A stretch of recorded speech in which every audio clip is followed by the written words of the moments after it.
मंत्री मोदी ने पश्चिम बंगाल में 15,000 करोड़ रुपए की परियोजनाओं का लॉन्च किया। इस दौरान उन्होंने कृष्णानगर में एक रोड शो भी किया। साथ ही एक जनसभा को संबोधित करते हुए तृणमूल कांग्रेस के नेतृत्व वाली ममता बनर्जी सरकार पर हमला भी किया। पीएम मोदी ने ममता सरकार पर हमला करते हुए कहा, टीएमसी ने मां, माटी और मनुष्य का नारा लगाकर इसका अपमान किया। संदेशखाली की बहनें इंसाफ की गुहार लगाती रही, लेकिन टीएमसी सरकार ने उनकी एक नहीं सुनी। बंगाल में पुलिस नहीं बल्कि अपराधी तय करते हैं कि उन्हें कब गिरफ्तार होना है और कब सरेंडर करना है। बंगाल की नारी शक्ति जब दुर्गा का रूप लेकर खड़ी हो गई, तब सरकार को उनको सामने झुकना पड़ा है। मौसम विभाग ने हिमाचल प्रदेश के ऊंचाई वाले इलाकों में बर्फबारी और बारिश की ऑरेंज अलर्ट जारी किया है। मौसम विज्ञान केंद्र के अलर्ट के बीच प्रदेश के सभी हिस्सों में बर्फबारी और बारिश हो रही है। ऊंचाई वाले इलाकों में बर्फबारी और मैदानी इलाकों में बारिश की वजह से आम जनजीवन पर भी इसका असर पड़ा है। हिमाचल प्रदेश में बर्फबारी और बारिश की वजह से 350 सड़कें बंद हो गई। इसके अलावा 4 जगह पर नेशनल हाईवे भी बाधित हुए हैं। स्टेट इमरजेंसी ऑपरेशन केंद्र की ओर से जारी आंकड़ों के मुताबिक 1314 जगह पर बिजली सेवा भी बाधित हुई है। के दुमका के हंसडीहा थाना क्षेत्र में स्पेन की एक महिला से शुक्रवार की देर रात गैंग रेप किया गया है। इस मामले को लेकर दुमका एसपी ने बताया कि पुलिस ने पीड़ित महिला की शिकायत पर मामला दर्ज किया है। साथ ही 3 लोगों को हिरासत में लिया गया है और मेडिकल जांच सहित मामले की जांच की जा रही है। बताया जा रहा है कि महिला अपने पति के साथ इंडिया टूर पर आई है। जरमुंडी उपमंडल पुलिस अधिकारी संतोष कुमार ने बताया कि स्पेनिश महिला के साथ गैंग रेप की घटना शुक्रवार रात को हुई है। इसके अलावा उन्होंने बाकी जानकारी बाद में देने की बात कही है। वहीं एक अन्य अधिकारी ने बताया कि शुक्रवार की रात यह दंपति बाइक पर बांग्लादेश से दुमका पहुंचता और बिहार और फिर नेपाल जा रहा था। रात करीब 12 बजे वह हंसडीहा बाजार से पहले कुंजी कुरमाहाट नामक जगह पर टेंट लगाकर रुके थे। चुनाव 2024 नजदीक आते ही पीएम नरेंद्र मोदी 1 मार्च को एक दिवसीय दौरे के लिए पश्चिम बंगाल पहुंचे। अपनी यात्रा के दौरान पीएम मोदी ने आरामबाग में 7,200 करोड़ रुपए की कई विकास परियोजनाओं की आधारशिला रखी। हालांकि भारतीय पीएम एक असामान्य घटना के लिए सुर्खियों में आए, जब वह भाजपा के गणमान्य व्यक्तियों के साथ एक मंच संज्ञा कर रहे थे। भगवान जगन्नाथ की पोटिंग हाथ में लिए एक युवा लड़की से इसे प्रधानमंत्री मोदी को देना चाहती थी। जैसे ही पीएम मोदी की नजर लड़की पर पड़ी, उन्होंने अपने सुरक्षा कर्मियों से पोटिंग उनके पास लाने को कहा। एक मधुर भाव में पीएम मोदी ने भगवान जगन्नाथ का आशीर्वाद प्राप्त किया और स्वीकार किया। विशेष रूप से प्रधानमंत्री ने पश्चिम बंगाल में अपशिष्ट उपचार और सीवरेज से संबोधित 3 परियोजनाओं का उद्घाटन किया। लगभग 600 करोड़ रुपए की लागत से विकसित इन परियोजनाओं को विश्व बैंक द्वारा वित्त पोषित किया गया है। वहां वो एक बेटी कितनी देर से भगवान जगन्नाथ जी का चित्र लेकर आई थी। जय जगन्नाथ।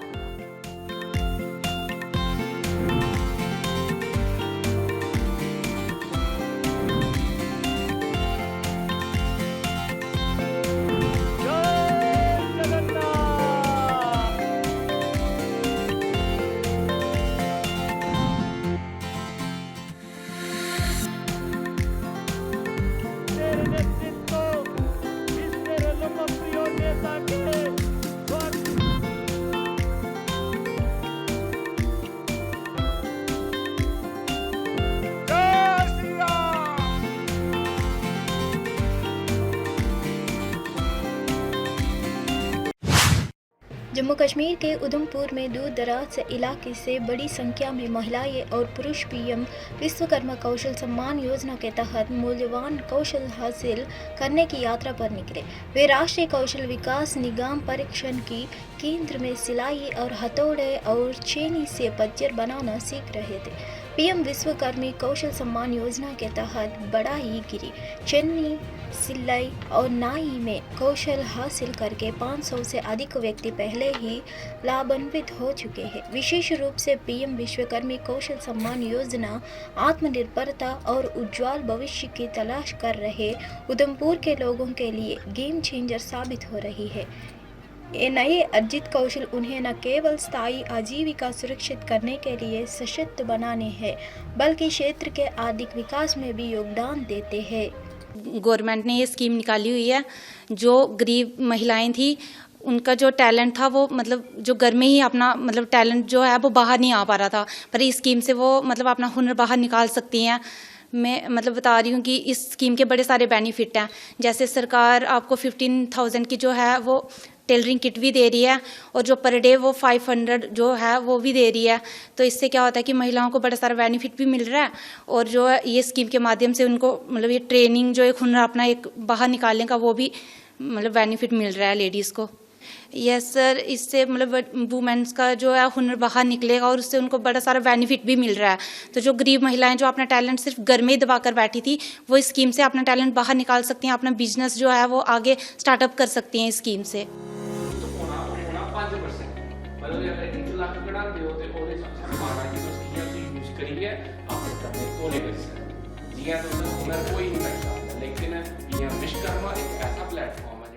हम आए हैं और जो ट्रेनिंग इन्होंने प्रधानमंत्री जी ने स्कीम निकाली थी, जो हम ट्रेनिंग लेने के लिए आए हैं यहाँ पे उधमपुर में। और सर जी, जैसे कि हम मतलब कि लेबर का काम करते हैं, पत्थर का, तो इसमें सर जी हमारे को उन्होंने मतलब कि इतना मतलब कि ये बेनिफिट दिया है कि मतलब कि जैसे हम पहले पत्थर का काम करते थे तो सर जी हमारे को जैसे बहुत टाइम लगता था पत्थर निकालने में, जैसे हमें पूरी दिन लग जाता था 50 पत्थर निकालने में। तो अभी प्रधानमंत्री जी ने हमारे को मतलब कि ऐसी मतलब कि मशीनें देंगे जो 15,000 की किट, उसमें ऐसी मशीनें होंगी जिसमें हमारे को एवरेज मिलेगी और ज़्यादा निकालने की।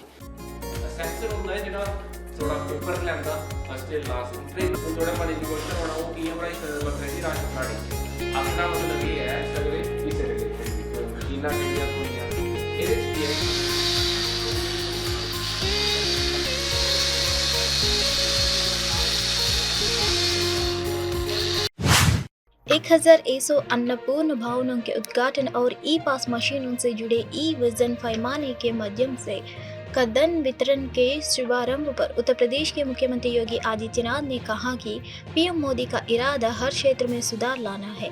उन्होंने यह भी कहा कि सुशासन को राम राज्य कहा जाता है। योगी आदित्यनाथ ने कहा, पीएम की मंशा हर क्षेत्र में सुधार लाने की है। इससे राज्य की 80 राशन दुकानों से 15 करोड़ लोगों को फायदा हुआ है और भूख की समस्या का समाधान हुआ है। सिंगल डोर स्टेप प्रणाली के माध्यम से हम एफसीआई से राशन की दुकानों को वितरित किए जाने वाले राशन की निगरानी कर सकते हैं, जो पहले संभव नहीं था। ये जो बदलाव हम देख रहे हैं उसे पीएम मोदी का दिया हुआ मंत्र सबका साथ सबका विकास कहा जाता है। सुशासन महज एक शब्द नहीं है, ये एक मॉडल है जहां लोगों को बिना किसी भेदभाव के सरकारी योजनाओं का लाभ मिलता है। ये मॉडल है सुशासन को राम राज्य कहा जाता है।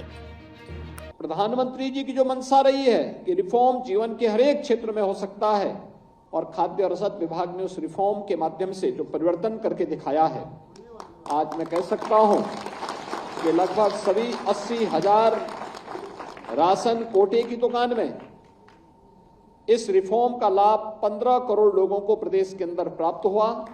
भूखमरी की समस्या का समाधान हुआ। उस कलंक से हमने उत्तर प्रदेश को मुक्त करने में सफलता प्राप्त की, और सिंगल डोर स्टेप के माध्यम से भी जो एफसीआई गोदाम से राशन बीच से ही गायब होता था, अब वो बीच से गायब नहीं होगा, बल्कि लखनऊ से ही बैठ बैठ करके हम मॉनिटरिंग कर पाएंगे कि राशन वास्तव में जिस कोटे की दुकान में जाना है उसी तक पहुंच पा रहा है। यह जो परिवर्तन देखने को मिला है, यही है सबका साथ और सबका विकास। मोदी जी का मंत्र यही है जो सबका साथ और सबके विकास के माध्यम से जमीनी धरातल पर उतरता हुआ दिखाई दे रहा है। भाइयों बहनों, हम सब जानते हैं ये जो परिवर्तन हम सबको देखने को मिला है 14 के पहले, यह असंभव था। गरीब को राशन मिल पाना दूभर था। इस प्रकार की बातों की कल्पना भी नहीं की जा सकती थी। लेकिन 2014 के बाद जो परिवर्तन देखने को मिला, बिना भेदभाव के शासन की योजना का लाभ गरीब को मिला, यही है सुशासन। इसी को कहते हैं सुशासन। सुशासन केवल एक शब्द नहीं है जहां पे शासन की सुविधा का लाभ बिना भेदभाव के हर नागरिक तक पहुंच सके, वही सुशासन है। और सुशासन का यही मॉडल राम राज्य है। बिना भेदभाव के, न जाति, न मत, न मजहब, न क्षेत्र, न भाषा, नरेंद्र मोदी ने 2 मार्च को पश्चिम बंगाल के नदिया जिले के कृष्णानगर में एक रोड शो किया। सड़कों पर समर्थकों की भारी भीड़ जमा हो गई है, जो अपना समर्थन व्यक्त करने और नेता की एक झलक पाने के लिए उत्सुक थे, जिनका पीएम मोदी ने दोनों हाथों से गर्मजोशी से स्वागत किया। कार्यक्रम के दौरान उन्होंने क्षेत्र में 15,000 करोड़ रुपए की कई विकास परियोजनाओं की भी शुरुआत की, जिसमें रेलवे, सड़क, बिजली और बुनियादी ढांचा क्षेत्रों में निवेश शामिल है। यह यात्रा प्रधानमंत्री मोदी के 2 दिवसीय दौरे का हिस्सा है, जिसमें पश्चिम बंगाल और बिहार जैसे राज्यों के पड़ाव शामिल है।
में शामिल संदिग्ध आरोपी सीसीटीवी फुटेज में कैद हुआ है। इस धमाके के संदिग्ध आरोपी का यह पहला सीसीटीवी फुटेज है।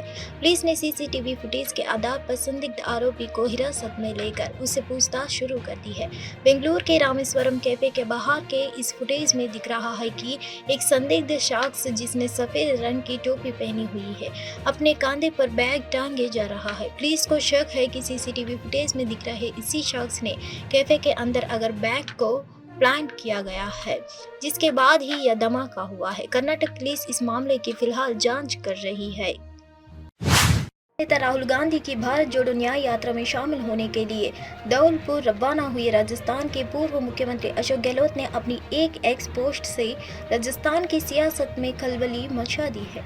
उन्होंने प्रदेश की भजनलाल सरकार पर हमला बोलते हुए इंदिरा रसोई संचालकों का अनुदान 3 महीने से न देने का आरोप लगाया है और तालियां की संख्या भी पहले ही तुलना में आधी करने का भी बात कही है। श्रेयस अय्यर और ईशान किशन कुछ वक्त पहले तब टीम इंडिया के वर्तमान और भविष्य बताए जा रहे थे, लेकिन अब बीसीसीआई के सेंट्रल कॉन्ट्रैक्ट में भी इन्हें जगह नहीं मिल पाई।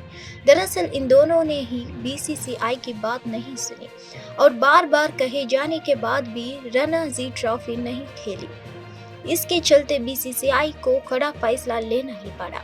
अब इस मामले में एक और अपडेट है।